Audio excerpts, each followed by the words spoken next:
Hi guys, today I am going to teach you how to process orders using WooCommerce in WordPress. So once you've logged into the site under sales, you should be able to go across to WooCommerce on the left here and then orders. And you can see here I've got two test orders sitting here. At the moment it's not showing us everything that I want to see because I've also set up for you PDF invoices and packing slips. So if you're not seeing this, if you go up to the top right here, you'll see it says screen options.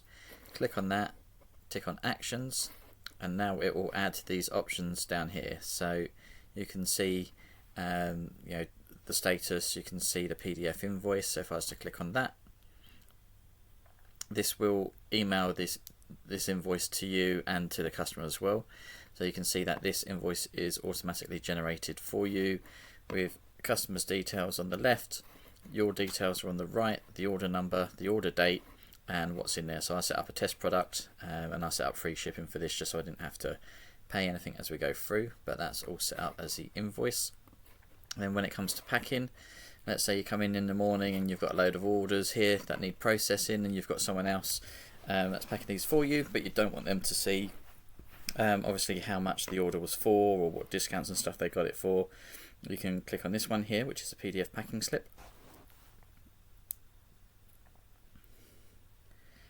And it will generate for you a packing slip of what needs to go in that order. So all your picker needs to do is have this, so you can print it off, give it to them, they can then pull the product, box it all up, and then set up all of the shipping however you're going to do that for them. So that's cool, that's your packing slips. If we go into the order itself, just click on what order you want to view. Okay, so this is what it will look like inside your order. So you've got all of the details at the top, what day it was created, the status. So at the moment it's processing. Now what might actually happen is if you've got one of the dealer orders, because it will be going through backs or onto account, it might show as on hold. So if you wanted to change that from on hold, check in your bank to make sure that they've paid, and if they have, you can change it through to processing and then click update on the top right here, and then that will change it back to processing, and it will send them an email saying that it's now moved on to the next stage. Here you can see we've got the billing address and also a shipping address. Sometimes these may be different because if you've got a registered card for a business, that might be registered somewhere else to actually where they're shipping it to, so just make sure that you are shipping it to the correct place. Then I'll move over to the right hand side. Got customer history, so you can see how many orders that customer has ordered and what they've been worth, so you can see how much that customer value is.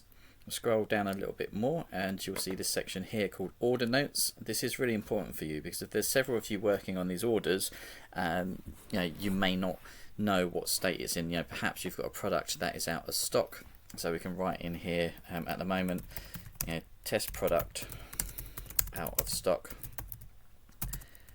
on back order until arrives on June 30th. And so we can add this as a private note or a note to the customer. So if we just leave it as private note for now, that's not going to notify the customer of anything. It's just going to add it in here so that if a customer rings up and says, oh, I ordered this, can you let me know what's going on? You can log in, have a look and go, oh, okay, yeah, that's out of stock until June the 30th. I can let the customer know that we're expecting it around then, and then as soon as it arrives, it will then be posted out. However, let's say that you've processed this order, everything's in stock, you've packaged it all up, you've got your shipping details, you know what your tracking is. In here you can write your tracking information. You can put in, I don't know what the tracking website is, what you're using. Let's say it's trackid.com, and then the tracking number, which might be something like that. Alright, now this information you want to go to your customer as well. So if we change this to note to customer and then click add, it will then email a copy of that information to the customer. So you don't need to send them a separate email through your email system. You can literally do it all through this instead. Once it's finished processing, it will do stuff. Let's have a, that's fine. Anyway, so once it's updated, it will show that in the right hand side. And then if you've completed this order now, so it's all packaged up, it's all sent, you've got your tracking ID done, you can change this from processing to completed. Once it's completed, we can then update, and then this will automatically update the order so that it will notify the customer that it's done, and then in our orders section it will show as completed. And that pretty much is how we process the orders. Okay, so there we go, that's completed now. So if we was to go back and have a look at the orders, that should now show completed on there as well. There we go, completed. So you need to make sure that you're doing that for each one, just so that you know where you are and so that customers get those notifications. So that's it, that's how easy it is to edit and update all of your orders.